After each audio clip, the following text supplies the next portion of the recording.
labor of love.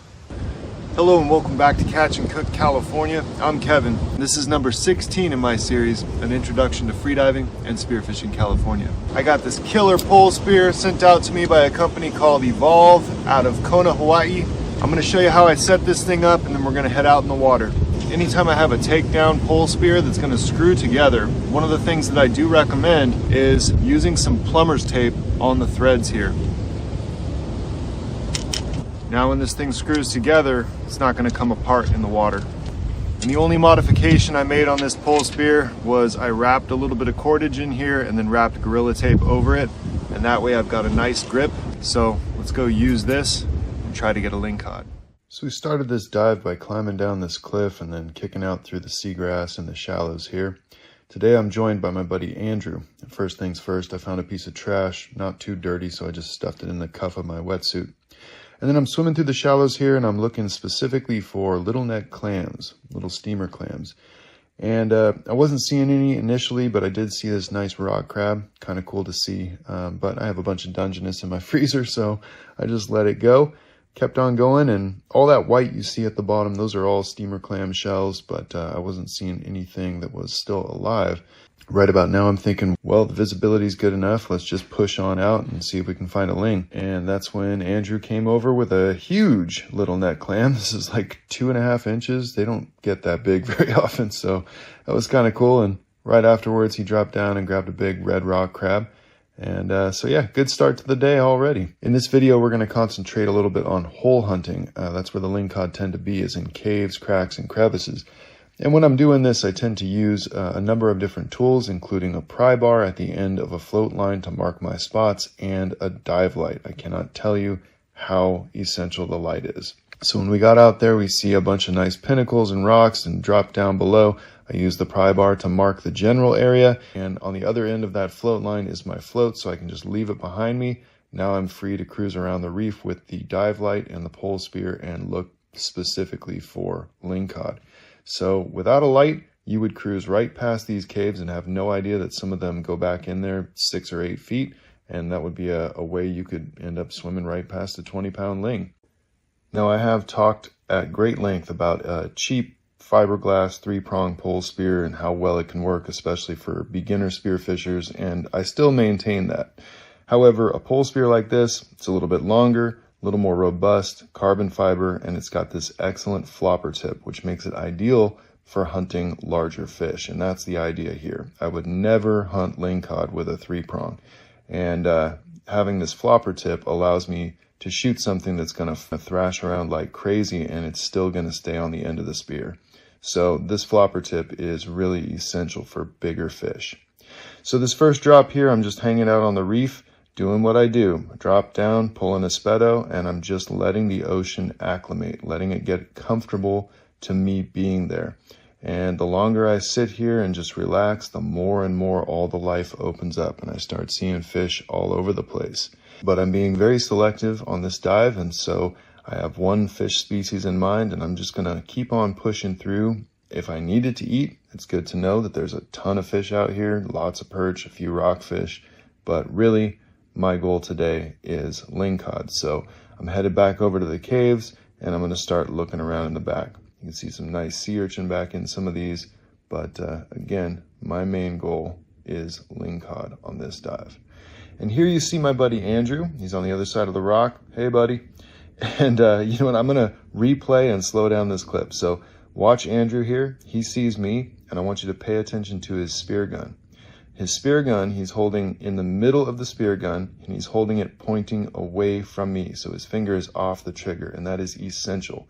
It is very important that you treat your spear gun and your pole spear like a firearm. You keep that thing pointed in a safe direction at all times.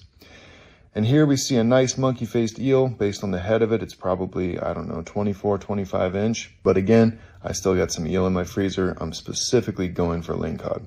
So I was cruising off that big bouldery area and came over this little patch. All the rocks are pretty small. Typically, this is not an area where I'm going to find lingcod, but every once in a while I will see one just out in the open randomly, and that's exactly what happened here. So I see it, I get back up to the surface, I breathe up. Remember, I want to spend at least 3 times as long on the surface as I have underwater. That allows me to breathe off the carbon dioxide that's building up in my lungs each time I hold my breath. And then when I'm ready, I take a deep breath and dive down, and now I'm just cruising along trying to figure out exactly where that was. So what I did was I actually swam away from the fish and went to the surface to breathe up. And that's very important, because when you see a good game fish, you want to pretend like you don't actually see it. Very leisurely swim away from it, but remember exactly where it was. Hit the surface, breathe up, dive back down, and now you're going to hunt. So here I can see the fish laying in there. I don't know if you can see it, but it's kind of blending in. At this point, I'm just kind of gauging it, looking at it, thinking, okay, yeah, it is definitely over 22 inches. Then he starts to move, but I line up and get my shot. Boom. Right where I was aiming, right behind the gill plate. And then what I do with this is I actually pin the fish up against the flopper. That's how that flopper works. So it's a little different than using the 3-prong. So watch again. So the fish starts to move, I line up, take my shot, hit the fish, and then as I swim over, what I'm going to do is I'm going to look specifically at the flopper tip, and I want to make sure that flopper is deployed, which it is here.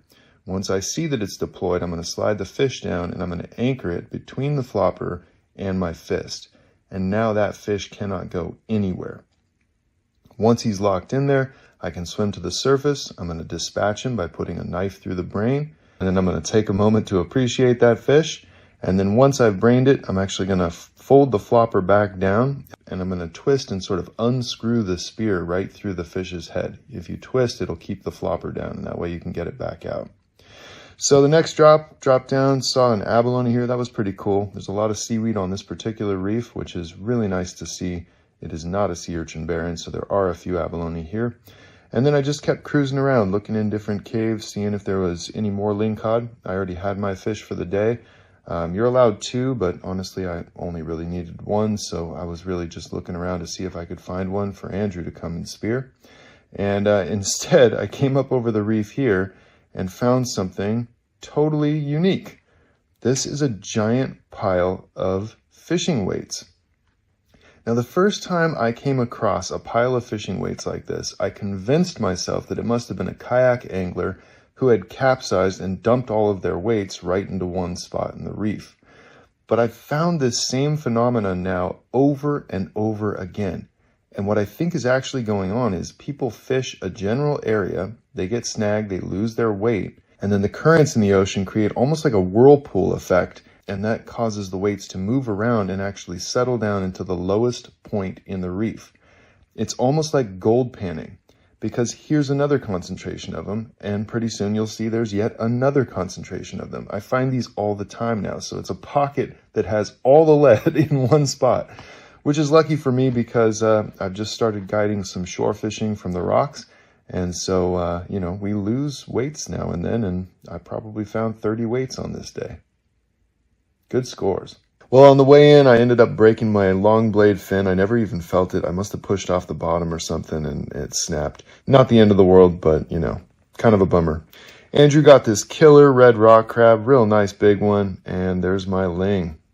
Very happy with that fish. This is my 22-inch mark. That's the legal minimum size for a lingcod. I'm hanging the tail off one end, and it's got at least 3 inches, I think, on the end there, so it's probably 24, 25-inch ling.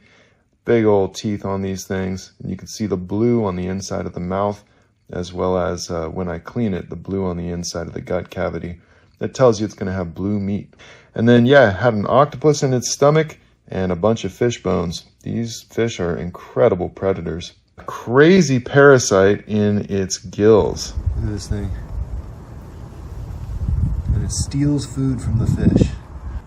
Anyway, it won't hurt you, even though it is a parasite. It's not the type that goes into your gut or anything like that. They are really weird to see, so I figured you'd want to see them. Oh man, there's another one. Look at that. Oh, look at the size of this thing. Oh my gosh. So that little alien lives inside the gills of the lingcod and steals his food. Here's a 4-ounce fishing weight. just for comparison. That is a massive parasite right there. Could you imagine having that thing stuck in your throat, stealing half the peanut butter and jelly sandwiches that you're eating? No, thank you. Anyway, the meat on this thing is gonna be delicious, parasite-free. I found all of these fishing weights today. Carbon CT9 Plus. As far as the Evolve pole spear goes, I'm all about the flopper tip. A pretty solid pole spear. Very first time I shot it, and I got a ling. So yeah, I just proceeded with filleting the fish, and like I said, it's going to have blue meat. It's a really unique fish that way. Cabezon and lingcod both can have blue meat, and when you cook them, it turns white. Of course, you will probably never see this in a butcher shop or in the store. If people saw a fillet that was blue at the store, they probably wouldn't buy it. So yeah, fillets like this probably just end up going to the restaurant, and when they're cooked as fish and chips and they show up on your plate, they're going to be white.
Super simple, kind of island style.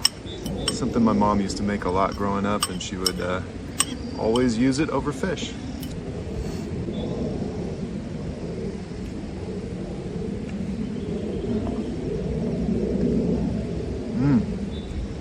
There it is, folks. Labor of love. Super excited about this. This lingcod is super juicy. I added a little bit of salt and pepper and butter and oil. Real simple. I don't usually scale it, and I like to leave the skin on. You can totally scale it, but scales on a ling are pretty fine, so it's not something you're really going to notice when you eat it.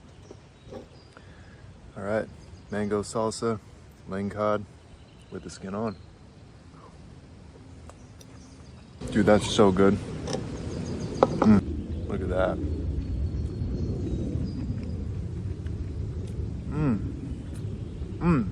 Lingcod, without a doubt, my favorite of all the white fish on the California coast. Just, it's very forgiving to cook, which is one of the things I love about it. It's got a nice chewy texture, but not too chewy. It doesn't dry out very quickly, so you don't really need to like closely monitor it. You can just throw it in a pan, kind of let it do its thing, and it's still going to be nice and juicy, and it's just a wonderful fish all around. Plantains.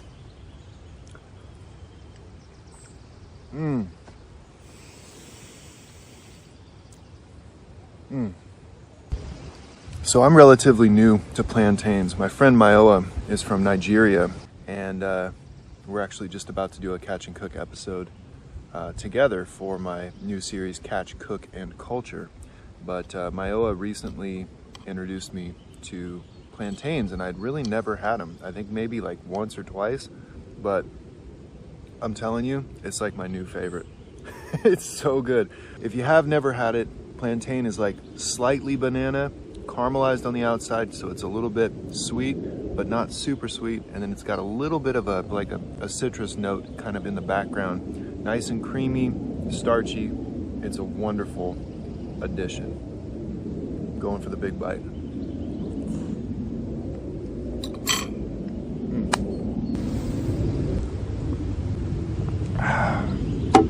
Such a good ginger beer too.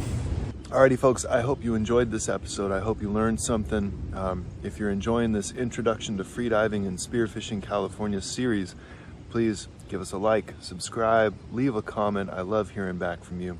And until next time, keep the old ways alive. There you go. Oh, I was gonna put my knife in his paws. Oh, yeah. Now he looks fearsome. That's awesome, dude.